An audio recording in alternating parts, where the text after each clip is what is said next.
Hello. Playing with the camera controls again. You know, have you heard of, I guess it's a fact, the fact that for instance, when you look at a film strip, there's no real motion in it.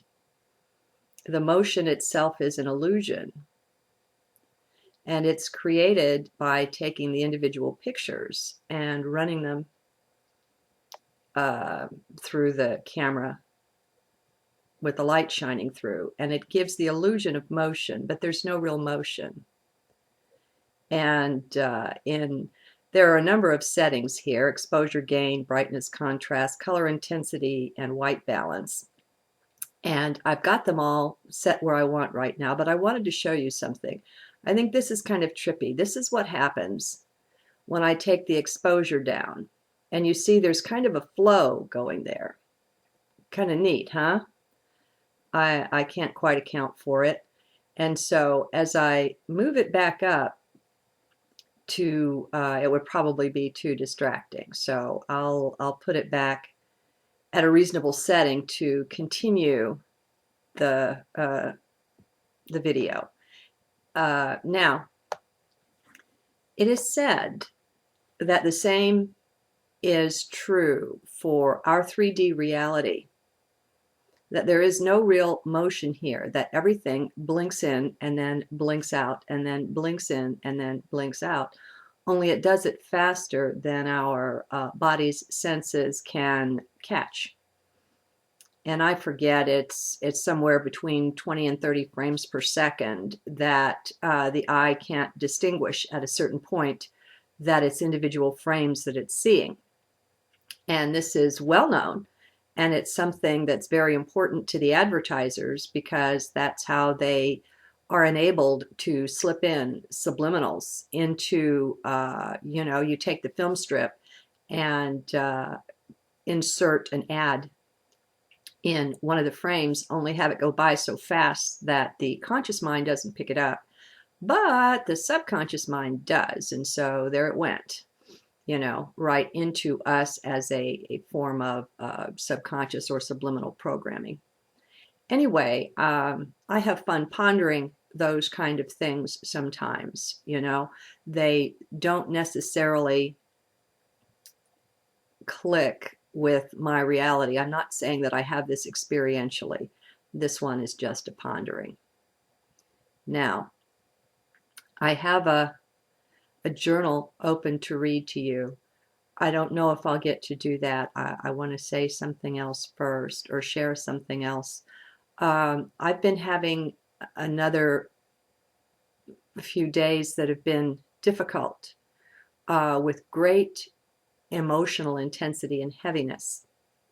And it's in working through this thing that I've shared with you already regarding some feelings that seem to come up from my core. They're so deep that in the past I haven't been willing to sit with. I haven't, it's not fun to sit there and feel like your guts are being wrenched out of you. But I'm learning so much about the balance that can come from this, the blessing and the benefit that is hidden in such a process. Not that I understand it, but during this time, again, it's as if someone whispered this to me, because the pain stretched out over a very long time. But at one point during that time, for a moment, I heard again, or thought again, you're birthing yourself. Now, if I'm doing it, you guys are doing it too.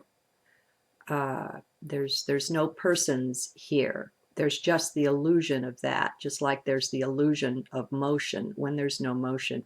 It's going to be such a trip, you guys. When we wake up from this, I mean, this is just another level of dreaming, this 3D. And we have thought it to be so real and solid and so separate from our dream states. And it will be so funny to wake up and realize it was just another level of the dream. I don't know to what extent the higher dimensions are that way, the different densities.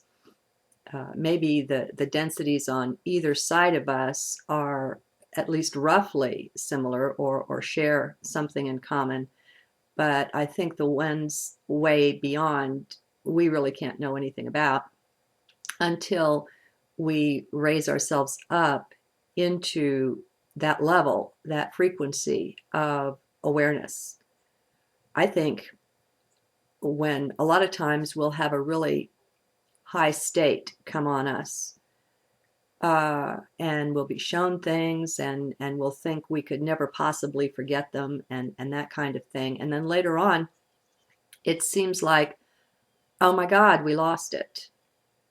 And we want to recapture it. We want to get back into that. Now, that's a flaw, first of all, because that's going into the past and it's not honoring the now, which is the place where that thing happened. And it's the place where, from what I'm finding, everything special that happens only in the now moment. And so it's best to put yourself there and stay there. But anyway, I have a theory that what happened was you were in the now and your frequency was raised a good bit.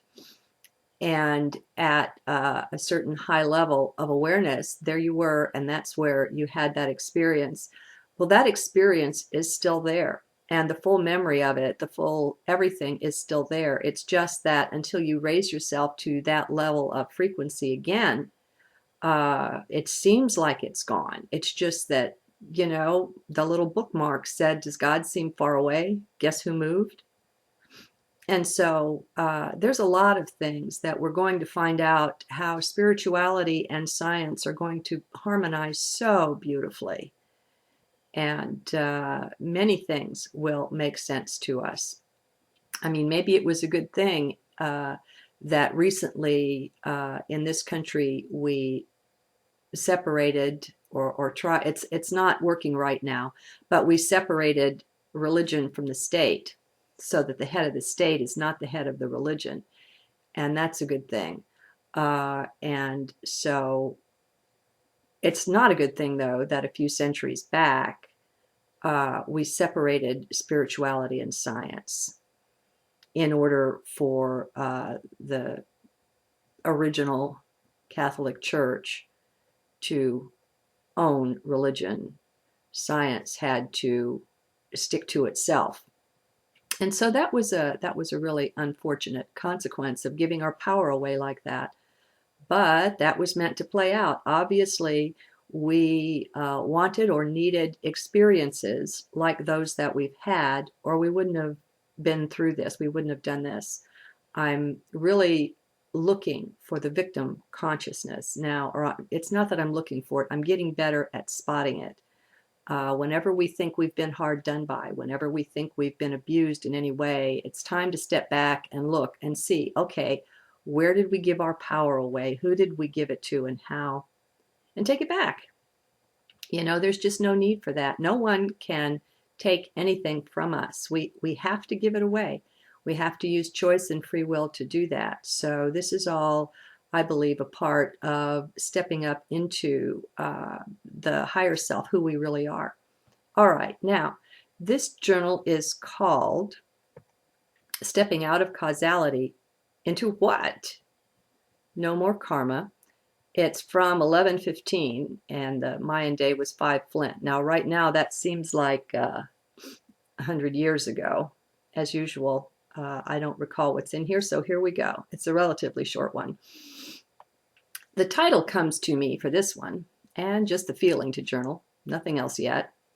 But I know it will come. Such a blessing this is, this inner communion, how it flows. Dimitri Halley's most recent upload is where this line caught my deep inner attention: to step out of causality, as Neo did. Oh, there we go again, flashing. Oh, well, it is what it is. Okay, so to step out of causality, as Neo did, finally, in the matrix. So excellent spotting this, yet so obvious too. It's only our mind and its programming that hides such things from instant comprehension.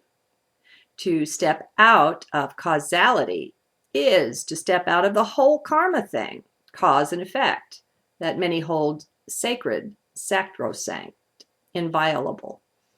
Well, as long as we hold it thus, so will it be in our life.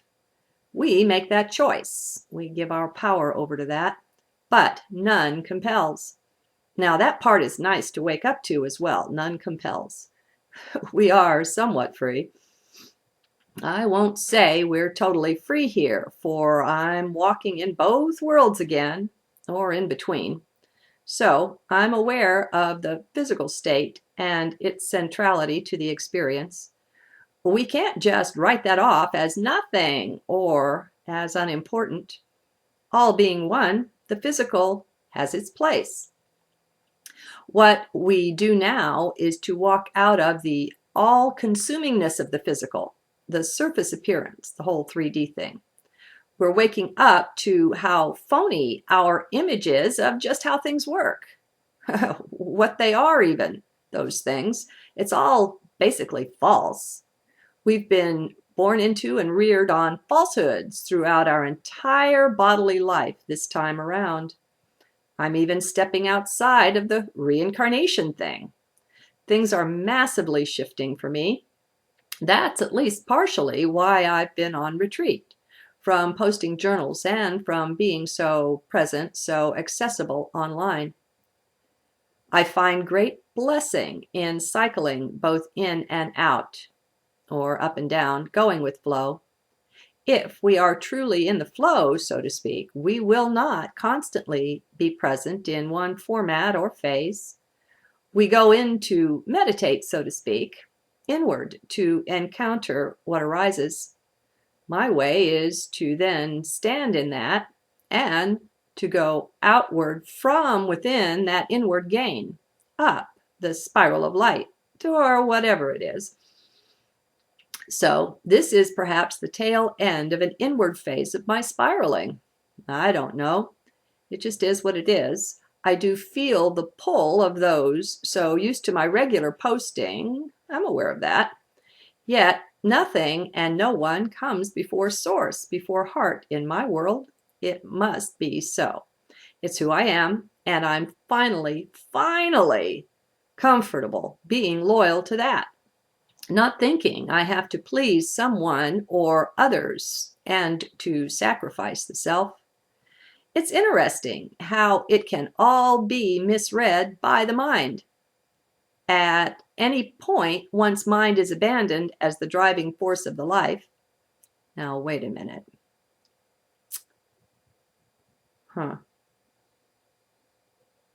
It's interesting how it can all be misread by the mind. At any point, once mind is abandoned as the driving force of the life. I guess once you abandon mind, you finally get to see how mind misread it. See, I don't even always understand what's written here.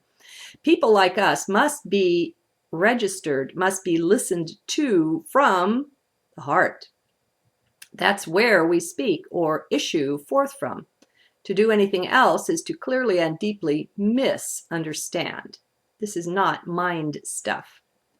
So, how ready are we to surrender the bonds of causality, at least mentally? That's a start. For some such things happen spontaneously, but that's less common, I think. For most, steps and stages are the way that it finally comes. Sure, the spontaneous stuff happens too, and it's vitally important. One day, it puts the steps and stages thing in the trash. But let's not hurry. Let's just be true to our now, whatever that is and contains. No other way really works that I've found. It may seem to for a while, but it doesn't. It all, quote unquote, happens in the now. Are you ready to feel unbound? Can you leave your karma behind in the dust?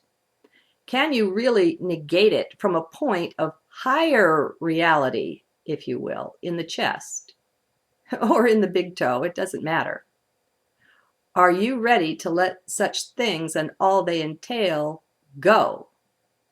Now, what I was meaning there is if we're trying to run away from karma, that doesn't work. We have to be at a point of higher reality in order to be with what I'm saying here. It's a big leap, isn't it?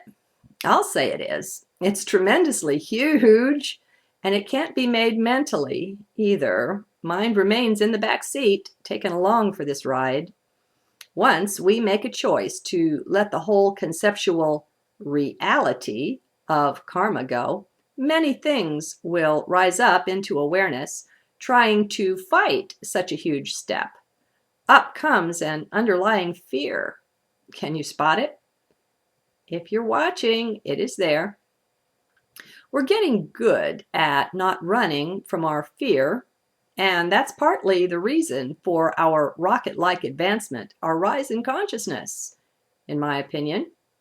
Fear is what has kept us down and has been craftily, masterfully used to do so for many lifetimes on this world. As long as we could be kept in the mind, in left brain awareness, we could be manipulated by fear. The left brain is also where the idea arises that we're the body or the mind. It's all located or anchored there, or so it seems to me. Remember, this is just my perspective on things. So we're leaving that behind rather nicely, I'd say. I feel your progress right along with mine. In a fairly short time, we'll even be abandoning the whole concept of being separate persons. That's on the horizon, just ahead. However, again, let's not push the envelope.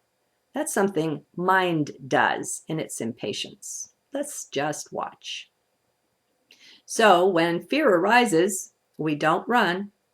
We stop and stay still, remaining to meet it, willing to just be in the same space with it, to watch and observe. And I'll step out here, of course, and say, you know, if you're crossing the intersection and a car is coming, run like hell. Okay, that's a given. All right, we don't, quote unquote, do anything beyond looking, only that. We don't fear fear anymore. Anchored in heart, we know it can't hurt us. Fear has lost all of its power, or it shortly will. If you can see into this and it resonates, you're almost there, or there already. Now, by saying you're almost there, I am not meaning to take anything away from the fact that you are already perfect. There's nothing to become. You are that. We are that. This is also true at one and the same time as the other is playing out in the play that we call life. So we have our perfection on the one hand, and we have the life play on the other. As we stick to heart or to the now moment via our intent, we can contain both seeming opposites or mutually exclusive propositions. Both are real in their own way. This is an interesting property of higher consciousness. Have you noticed it in yourself? If you have, I would suggest to you that when you are in this space, so to speak, that you're not stuck in 3D. You've transcended. I don't know if it's 4D or 5D or what, but I know it's up above mind, and 3D is the region or realm of mind. So, own your own multidimensionality. Let that expand out within. That realization that you're not always just in 3D in your waking consciousness. Get the sense of being unlimited. This will also bring up subterranean, subconscious stuff to argue the point. Just watch it arise without buying into it, and watch it vanish. Puff of smoke. Not real anymore. As we do this, which is a form of processing, we throw the shackles that have bound us off to the side. We cast off the limits that were set for us by others long ago. We no more need them than another set of toes. They are useless and quite in the way. We're expanding into our own higher consciousness or multidimensionality or whatever way you want to name it. We're on the rise. And I'd say don't name it. It's better not to. I wish I could tell you just where I am and what it feels like to be me now. It's quite different, but I can't. Not yet, anyway.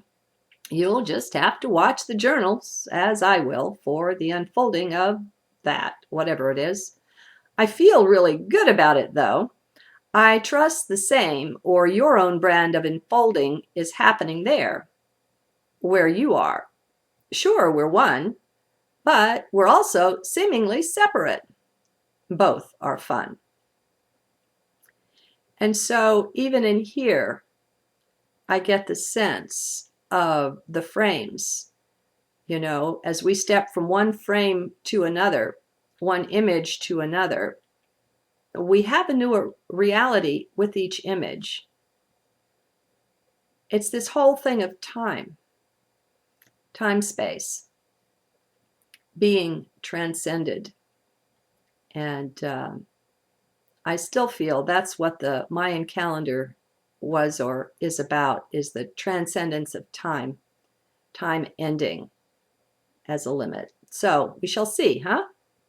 Have a good day.